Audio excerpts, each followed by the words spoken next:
Anong teorya ng wika ang nagsasabing ang wika ay nagmula sa tunog na nililikha ng mga sanggol? A. Teoryang Yorika, B. Teoryang Heyu, C. Teoryang Kuku, or D. Teoryang Bubble-Lucky? And the correct answer for this item is letter C, teoryang kuku.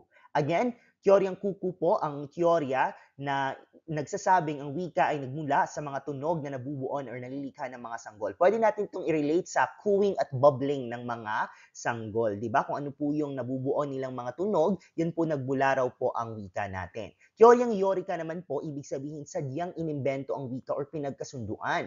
Pwedeng may nakita silang isang bagay at sinabi nila ang tawag natin dito ay charger or ang tawag natin dito ay baso. So, hindi na sila nag-isip pa, no? Hindi na sila um, naghanap pa ng mga pwedeng katawagan, nag-imbento na lang sila ng isang katawagan sa isang bagay. Kaya, teoryang yorika, inimbento or pinagkasunduan ang katawagan ng isang bagay. Teoryang Heyu naman po, ang wika raw po ay nagmula sa mga tunog na nagpapakilala ng pagkakakilanlan. So, Heyu, basta nagpapakilala or pagkakakilanlan ng isang bagay or ng isang tao, Heyu po. Ang teoryang Bubble-Lucky naman po, ang wika raw po ay nagmula sa mga tunog ng walang kahulugang bulalas ng tao. So, nagsasalita lang isang tao at luckily, nakabuo sila ng salita at ng wika. So, again, bubble lucky. But, pag tunog na nililikha ng mga sanggol, teoryang kuku po ang tamang sagot.